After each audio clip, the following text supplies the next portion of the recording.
Hello everybody, good afternoon and welcome to the Science Thursdays hosted by Chemistry Lab Gadolin.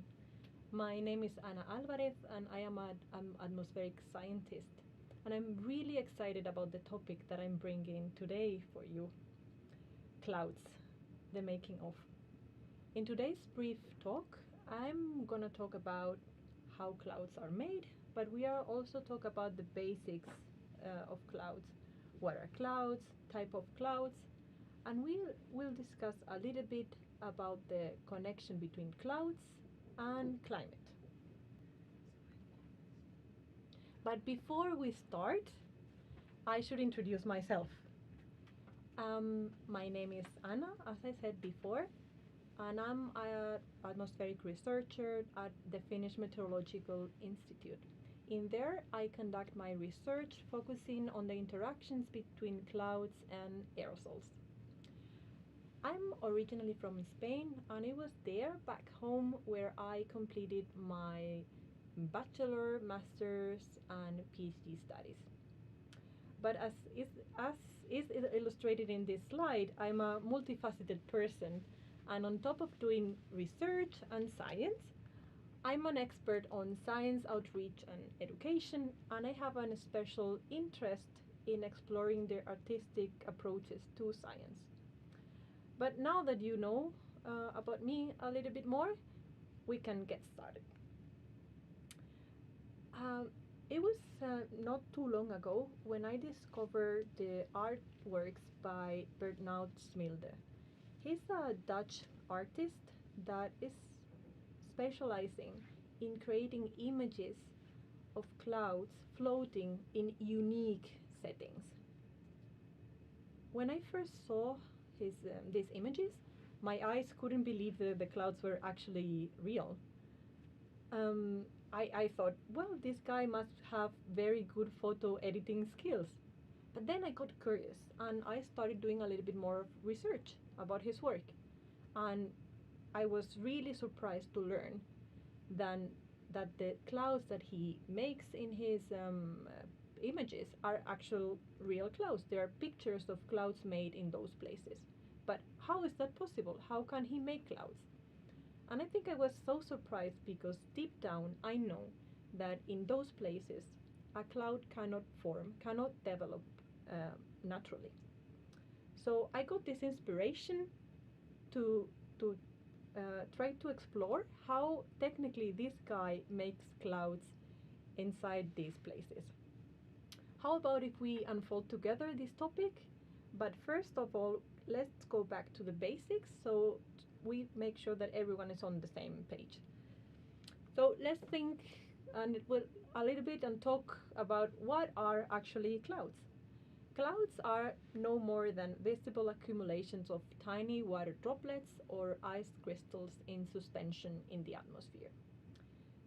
Depending on their composition, we can have liquid clouds that are made out of tiny liquid droplets, but we can also have ice clouds that are made out of tiny ice crystals. We can actually have a mix of the two of them. And we can have clouds made of both phases, containing liquid droplets but also ice crystals. And one thing that is striking to me is that while water vapor, that is a gas, we cannot see it with our eyes, when it turns into a cloud, it becomes visible. So have you ever thought, why do clouds usually appear white? You can write your answers in the chat. I will be happy to read them later. And another question that I have for you that you can write in the comments. Have you been recently inside a cloud? We can read them later. Clouds might have different shapes, colors, and sizes. We can find clouds that are bulky and fluffy, and we can find other clouds that are wispy and thin. There are dozens of types of clouds. However, there are smart ways of classifying clouds in a very logical way. We can classify clouds depending on their altitude, where they are in the atmosphere, but we can also classify them attending to their appearance, to their shape. Clouds only happen in the troposphere. That's the lowermost layer of the atmosphere. In the troposphere, we can find low clouds, middle clouds, and high clouds. Depending on the altitude, their properties are going to be different. And that's because the temperature decreases as we go up in the atmosphere, in the troposphere to be more precise. So for that reason, low clouds are made out of liquid droplets, while high clouds are made out of ice crystals because it's cold up there. This classification, we can see it also reflected in the name that the clouds take. The low clouds, they don't have any prefix on them. However, the middle clouds, we can see that they have the bit alto before their name. And the same happens with high clouds. They have the bit zeros in front. The other way of classifying clouds is attending to their shape. And even though there are many different types, we can identify two main categories. We can find fluffy clouds that look like cotton candy, and those clouds will have the bit cumulus in their name. So in this slide you can see that within the low clouds we have cumulus or stratocumulus, in the middle clouds we have altocumulus, and in the high clouds we have cirrocumulus. But there are other types that when they look like a layer, they are called stratus. So in the low clouds we have stratus or stratocumulus, that it would be a mix. In the middle clouds we will have altostratus, and the high clouds we will have cirrostratus. But did you know there are some clouds that have special names?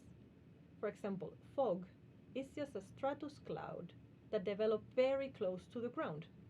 So if you walk in the fog, it's a very good way of experiencing how it feels to be inside a cloud. Now that we know what clouds are and what are their names, we can go back to this amazing cloud made by this artist and think a bit more. What are the ingredients needed to make a cloud inside a building? The answer comes with the ancient recipe of the water cycle. For making a cloud, in theory, we just need water, heat, and cold. How would that work? If we have liquid water and we heat it up, it will change phase and it will turn into a gas, into water vapor.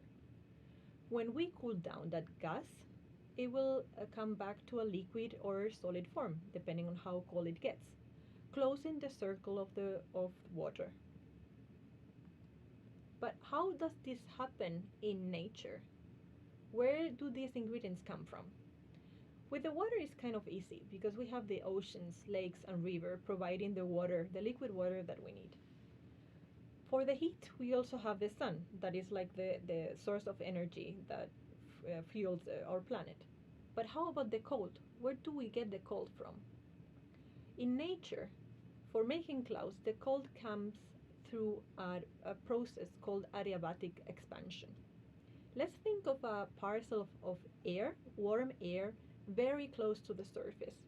This air is warm and moist. It contains water in the gas phase. Because it's warm, its density is not that high, so it will go up into the air. As the parcel of air goes up, the pressure around it drops, so this parcel of air will be able to expand, and by expanding, its temperature will decrease, it will drop. When a moist parcel of water cools down or the pressure drops, it cannot hold all the water vapor that it's in it, and then it becomes saturated, and some part of this water vapor needs to change phase and turns into liquid water in the form of droplets or ice crystals.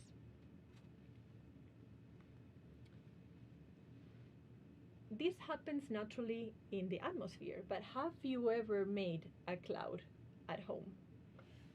So actually in here, we can experience the process of adiabatic expansion. And today what I brought is just a water bottle, kind of large, and I put a little bit of ethanol inside.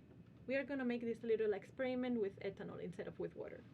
And what I have in here is just a bike pump with a needle inside going through the lid of the bottle. So what I'm gonna do now is tighten it well, and I'm gonna pressurize the bottle. So I'm gonna increase the pressure inside the bottle. I'm gonna be pumping.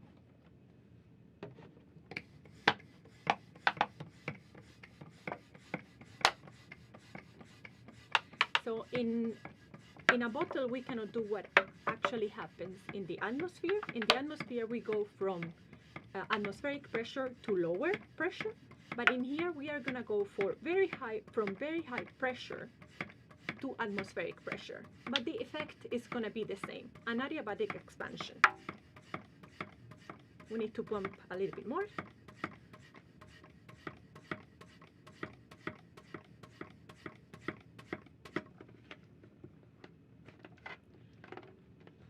And now I will release the overpressurized air that is inside.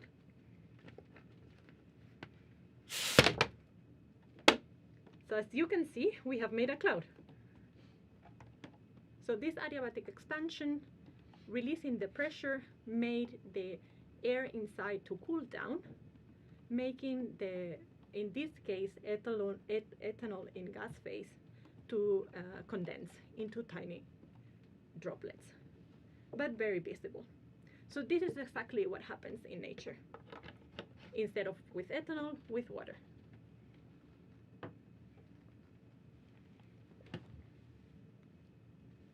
Exactly what is on the slide right now. We had the parcel overpressurized, the parcel of air was not saturated, and by cooling it down, releasing pressure, it became saturated and a cloud formed. This process of making the clouds is called homogeneous nucleation, because we don't have anything else than water making the cloud. However, this is not what happens in nature. There's a missing ingredient that I haven't told you about. Actually, in nature, clouds wouldn't happen if aerosols, tiny little particles, wouldn't help in the making of clouds. What actually happens is that insoluble particles that are wettable, that they like water, are suspended in the air everywhere. And they attract the tiny little droplets and water molecules that are suspended in the air, triggering the formation of cloud droplets. This process is called heterogeneous nucleation because there's an external agent helping in the making of the cloud, in the making of these droplets. In the air, we have more than gases. We have these tiny particles, particulate matter, that we call aerosols or aerosol particles. Aerosols are nothing more than liquid droplets or solid particles that are suspended in the air. Even though these particles are so small that we cannot see it with the naked eye, when there are a lot of them, the aspect of the sky can actually change, and it can look hazy, like in these pictures that I'm showing. Aerosols come from different places. They don't come from a can. Most of them come from natural origin, like desert dust or volcanic ash or sea salt. And around 10% of the aerosols that we can find in the atmosphere are a consequence of human activities, like, for example, the exhaust of vehicles or industry. So when these tiny particles, these aerosols, help in the making of clouds, we call them very special names. When they help in the making of liquid clouds, we call them cloud condensation nuclei. And they help gathering the water molecules around them, and they will turn into a water droplet inside a cloud. This is exactly what happens when you take a shower and then you see little droplets condensing on the mirror or on the walls. When a particle helps in the making of an ice cloud, we call it ice nuclei. And now, as you can see, aerosols play an important and essential role in the making of clouds. Without them, we wouldn't have clouds actually. And that brings us to our artist, to Smilde. This is exactly the key ingredient that was missing for me to understand how he can make clouds indoors. The way he goes is the following. He finds a place that is cold and damp, and then he makes sure that there's enough water vapor in the air by spraying a little bit of water. That water will very fast evaporate. After that, he turns on his smoke machine to provide the CCN, the cloud condensation nuclei, needed for the water vapor to start condensing. And that linked to that this is all happening as like mildly cold space, voila, then you have a cloud. The clouds won't last long. They are not clouds that happen in the sky. They last for just a few seconds. So he needs to be very fast in capturing that moment. Normally he needs to make a lot of repetitions until he makes a cloud that he is satisfied with. After taking the picture, he needs to retouch it to remove all the tools and equipment that he's using for making the cloud.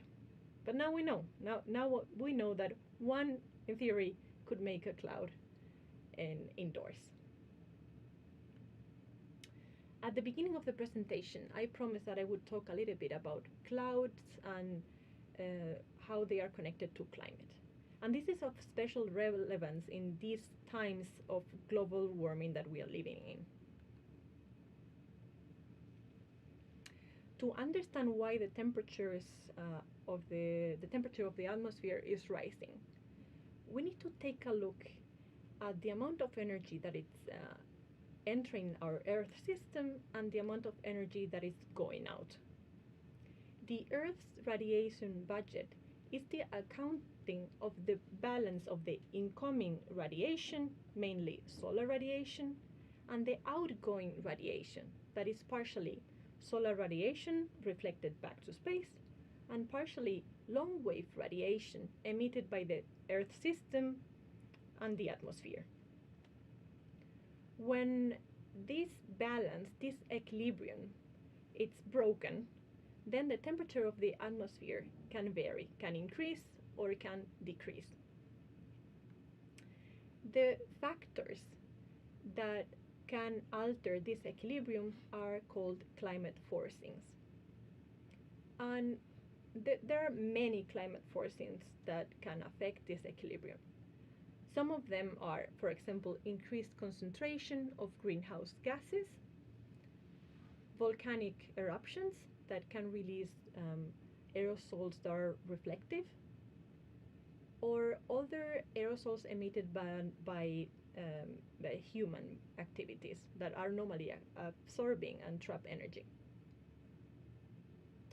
But if we want to think about what is the main factor making our atmosphere get warmer,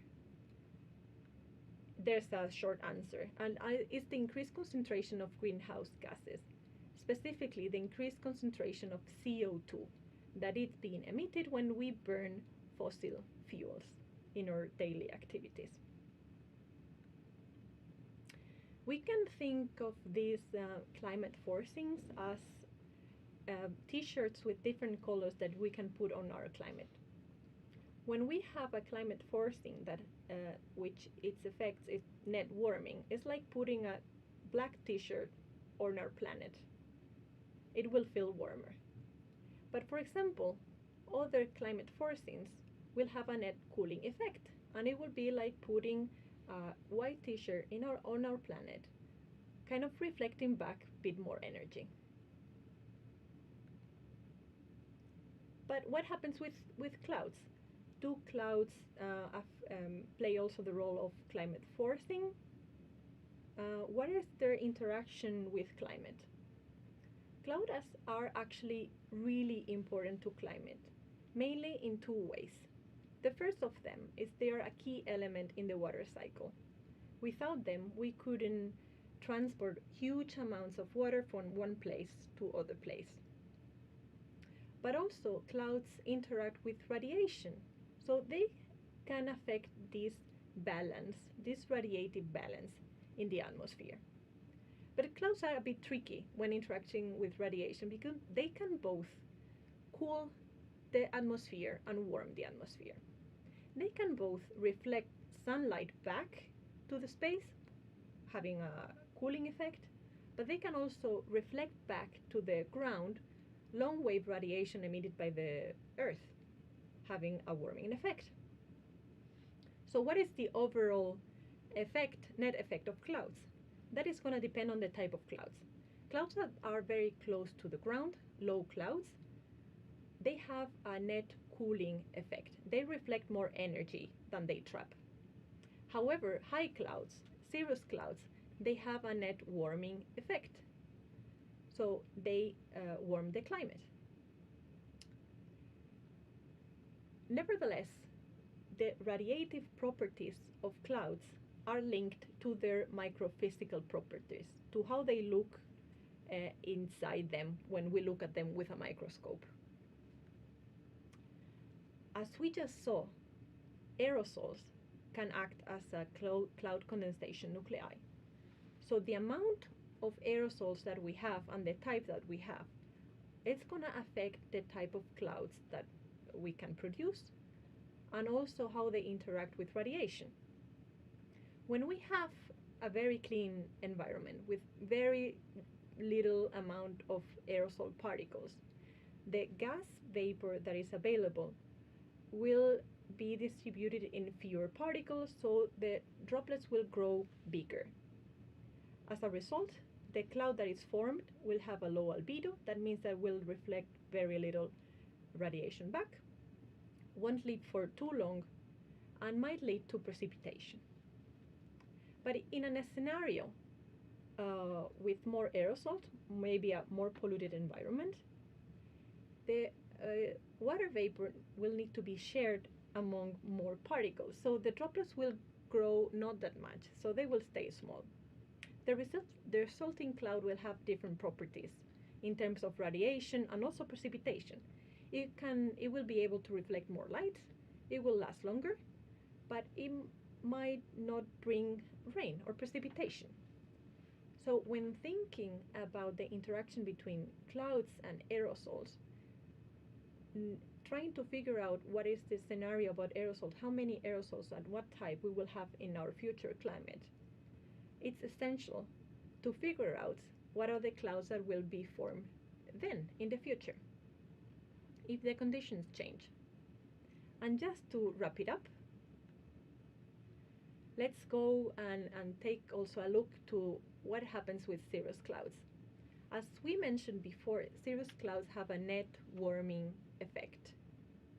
However, in a future scenario in which the aerosols that make this type of clouds might change, we don't know how their microphysical properties will change with that, neither the radiative properties. So we don't know if future cirrus clouds will be more warming or more cooling. Or using the metaphor of the t-shirts, if they will be a black t-shirt or a white t-shirt to our climate and Earth. That was all from me today. Thank you so much, but I'm now happy to take questions.